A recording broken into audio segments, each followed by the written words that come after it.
Welcome to another episode of Sailor Today TV, your unmissable dose of vitamin C. Bringing you some latest updates from the world of shipping, our focus is on Angloeastern Mumbai seminar and gala dinner held on 13th of November. The day had packed agenda with discussions on various topics.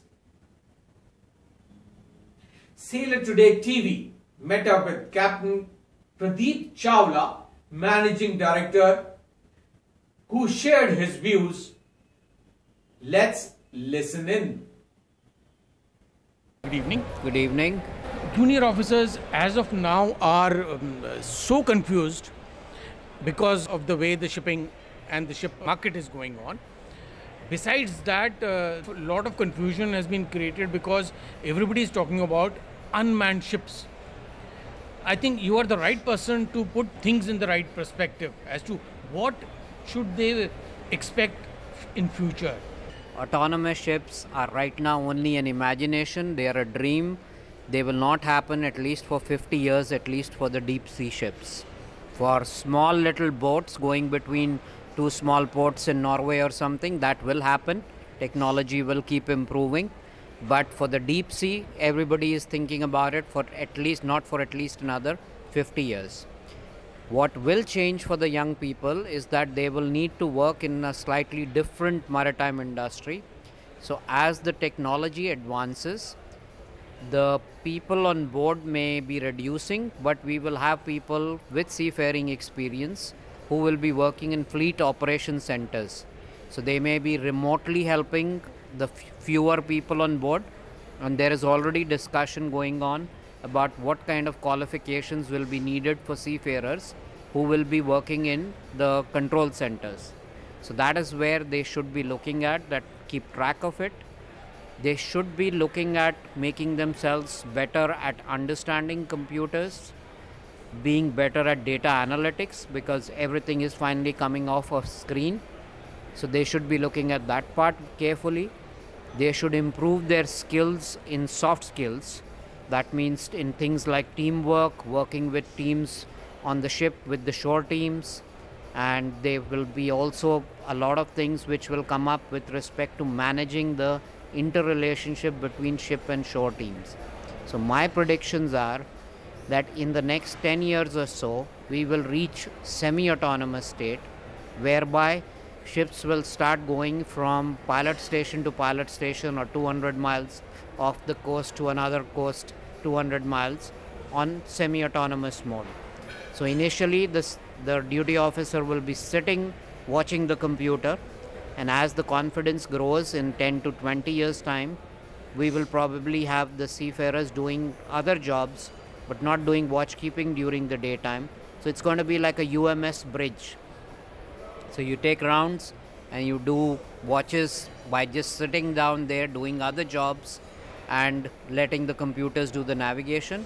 And once you come into traffic areas or coastal traffic, high coastal traffic, then you take over from it.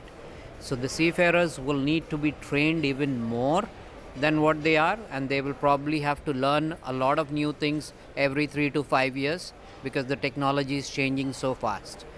But they should not need to worry about their jobs at least for another 50 years.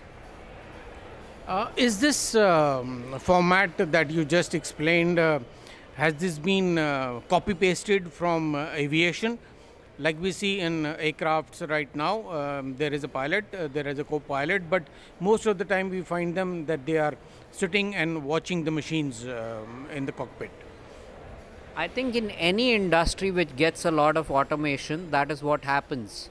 So initially you do not trust the automation completely, so you have a human being watching screens, and as the confidence in the automation grows, then you get the human being to do other jobs rather than looking at the automation which becomes 100% reliable or 99% reliable.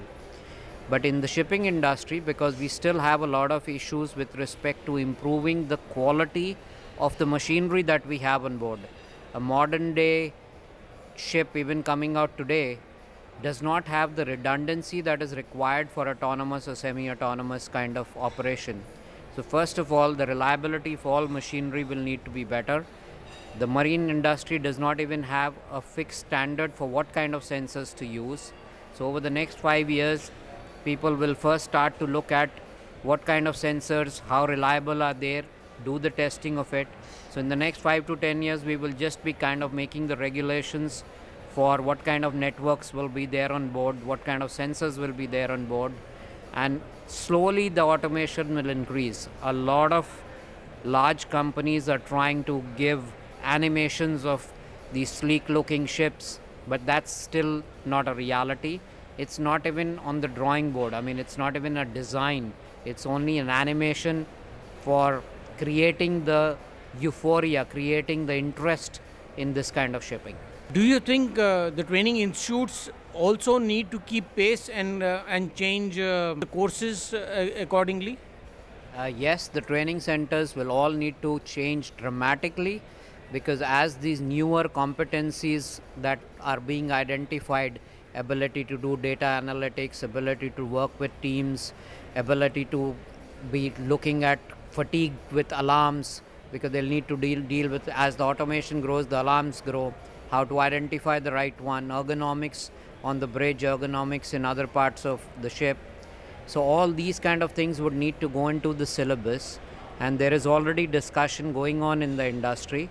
So one of the things that I do is, as chairman of Global Met, we are already considering what kind of revisions will be required for STCW and work on them, because we are already identifying what kind of competencies will be required by the future mariner. And I think they will have to learn a lot of new things which will be quite different from the traditional navigation that we had in the past. How do you see today's seminar in the evening, as to what was the response and what went throughout the day? Okay, the response as usual has been amazing from our clients. They're very happy with Indian seafarers. We have had about 550 seafarers in the room and about 30 ship owners representatives. So we have a crew pool of 18,000 seafarers from India, and 550 of them were here. Some of the new things that we have done is to launch a virtual reality learning management system, which is the first in the maritime industry. And we have also done something very, very urgently required in our industry. We've made an app for mentoring. So we are connecting groups of our cadets with senior masters and people ashore. So about 20 cadets to one mentor, and the mentors are going to be chatting with the cadets on something like a WhatsApp kind of application, and they will be able to help each other out. And we are also doing what we could call as dual mentorship. So the older people will be looking for mentors who can help them with Snapchat and Instagram, for instance, meaning learning about newer technologies, and the senior people who will be the mentors for juniors with respect to day-to-day ship's life. So this is a new concept in maritime industry. As far as I know, there is no company in the world which has got this kind of an application going. And we want to be able to get the juniors and the seniors and the people ashore to work as one team, because a lot of things go wrong just because people do not communicate well enough. And when a young person goes on the ship, he needs a friend, he needs somebody who can guide him. So he may be having things like a very tough chief officer, and he may be feeling, down about it. So he could then go and ask his senior mentor, say, this is the situation that I'm in, what shall I do? And that kind of interaction will help them to support the young people as they grow through the ranks. And later on, I think this application is going to grow into something really big and useful, where we will have all our people connected to each other, helping each other out with the strengths that they have. Say, for example, if I'm an old guy and I don't know how to do something on an egg disc, I could ask the young mentor to tell me, I'm having this issue on an egg disc, and what do you think should be done? So we could have second officers mentoring masters, and we could have masters mentoring cadets. And so it's going to be a fully integrated maritime community of Angloeastern, or family of Angloeastern. We also spoke with Captain Vinay Singh, Managing Director, Mumbai, who shared some details about recent achievements and future trends of the company. How has been the day today? Well, it has been, I think, one of the most wonderful days. We had a huge seminar at Bombay, and where we had nearly 700 of our senior officers, nearly more than 100 clients, and about 70 clients actually, and we had nearly 130 or 40 people from all over the world of our Angloeastern offices. We had nearly 1,000 attendees attending the seminar. Brilliant presentations all around, and a lot of learning for us, for everybody else. And now we have a very gala event going on, with more than, say, around 1,500 people attending it. That's a brilliant day, actually. Very, very successful day for us. Very successful seminar, and one of the happiest day.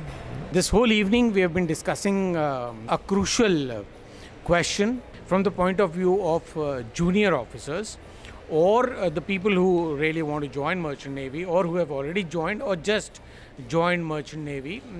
The question is that as it is, we say that the job situation on ships is slightly grim or dim. But looking at the future, when we talk about autonomous ships, where we say there are going to be no people on board, how do you respond as a manager, ship manager? How do you respond to a situation like that? So there was a discussion on this issue, and there was a presentations also.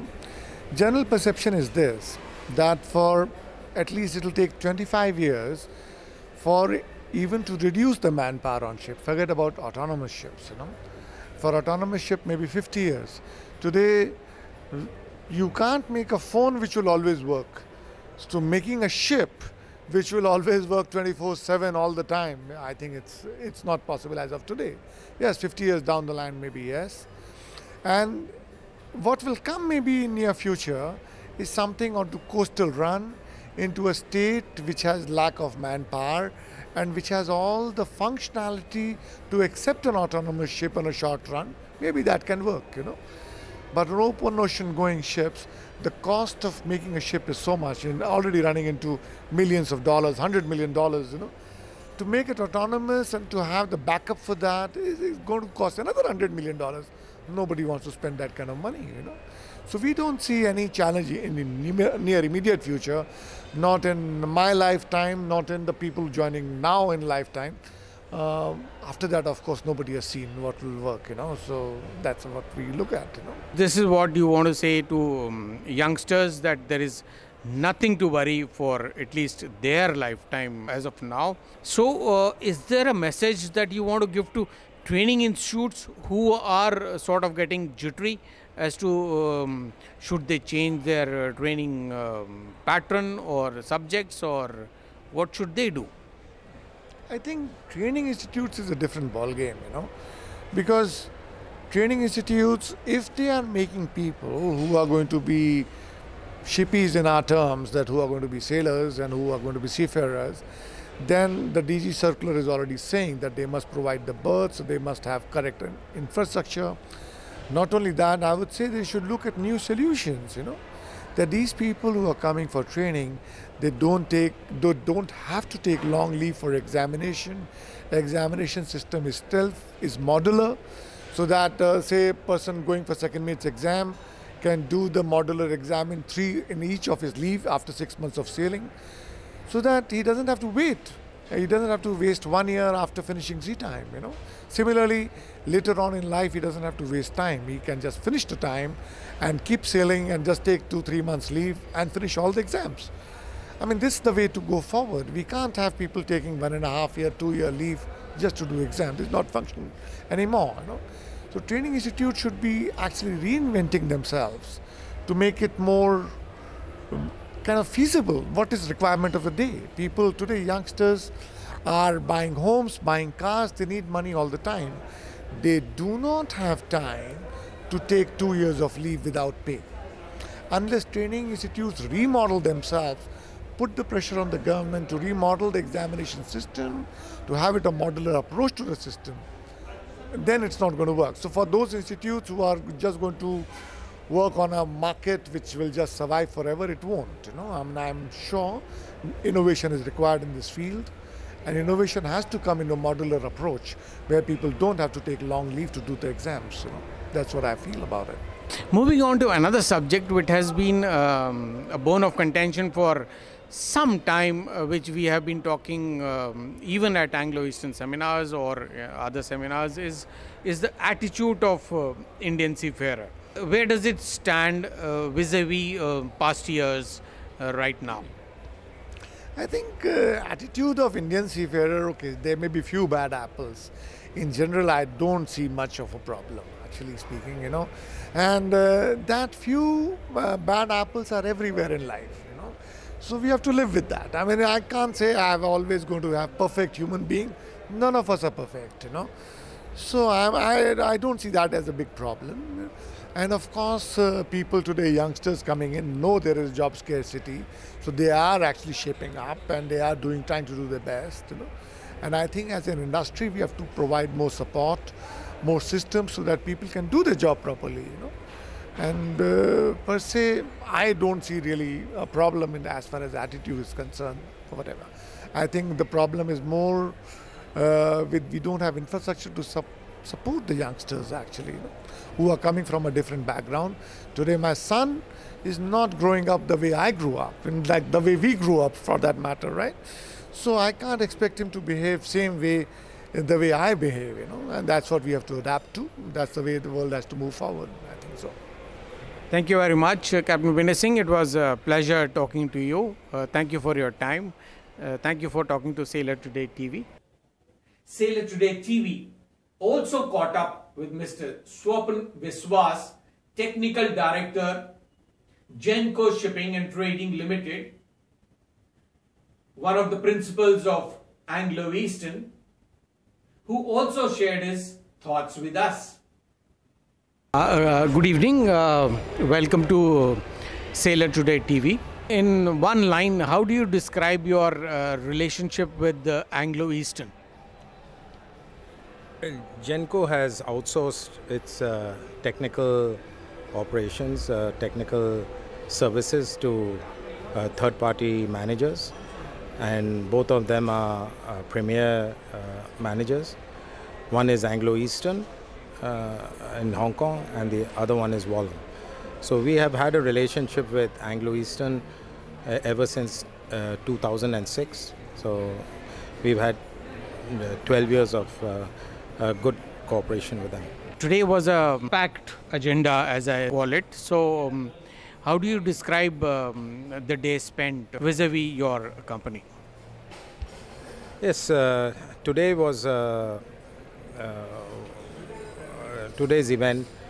There were some very interesting presentations, and most of them are influenced by the human element or the human factor.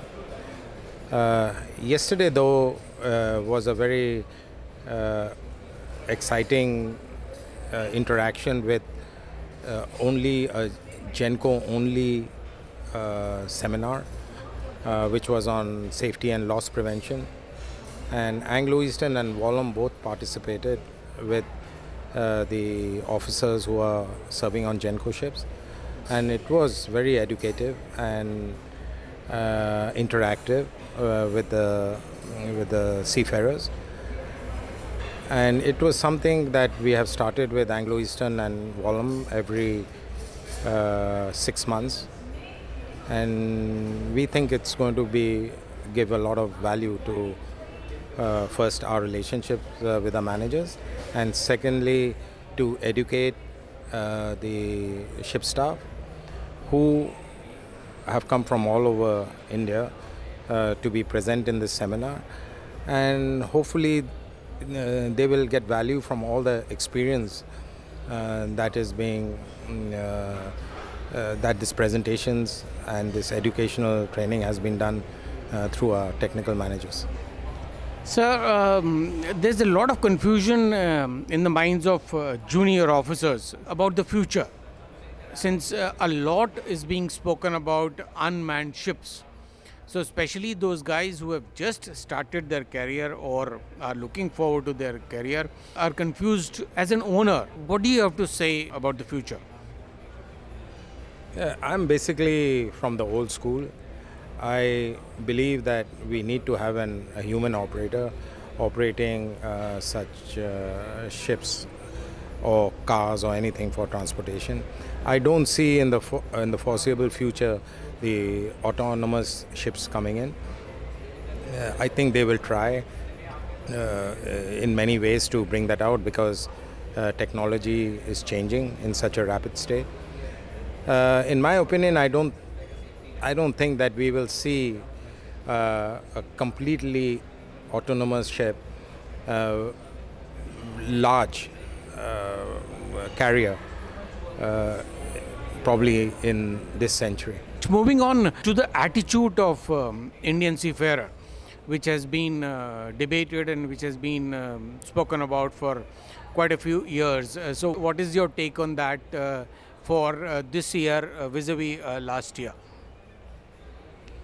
Well, I think the Indian seafarer has very good comprehension skills and understanding skills, and they are in fact quite intelligent. But one of the things that we found dealing with various nationalities of seafarers, that the Indians have a large tendency to be overconfident, to be complacent, and that's when accidents occur. Thank you very much. It was a pleasure talking to you. Hope to see you again. Thank you from Sailor Today TV. We were also delighted to speak with guests from overseas, Captain Stephen Byron, Director Technical Operations, and Mr. Thomas Franklin, Vice President, both from Fairfield Chemical Carriers, also principals of Angloeastern. Welcome to Sailor Today TV. We are here at Angloeastern seminar today. So the hot topic, especially with junior officers here in India, is that there is so much of confusion about people talking about autonomous ships where there are not going to be people. You as ship owners have anything to say to those youngsters? You first, sir. I think the idea of autonomous ships is just that right now. It's an idea. Are people looking at technology? Of course they are. There's so much technology out in the rest of our lives these days. But as far as for shipping itself, especially what we're doing, decades before we see that happening. So we need the people on board. The people are doing the real work. So I don't see it happening anytime soon. Anytime soon? No. So your take on that? I absolutely agree with Thomas. I think the people that are joining and coming to sea now and training to be cadets and junior officers and getting promoted to master will not see full autonomous ships in their careers. In their careers is at sea, yes. We are talking about another, say, 20, 30 years or maybe more. I think maybe more. I think we're looking at 50 years before we have anything close to deep sea autonomous ships, possibly longer. Hope you enjoyed that. Sailor Today TV will keep you posted with the latest. So stay tuned. Do subscribe, comment and like our YouTube channel. You can also watch Sailor Today TV on our website sailortoday.in, or you can download Sailor Today TV app from Google Play Store. Thanks for watching. See you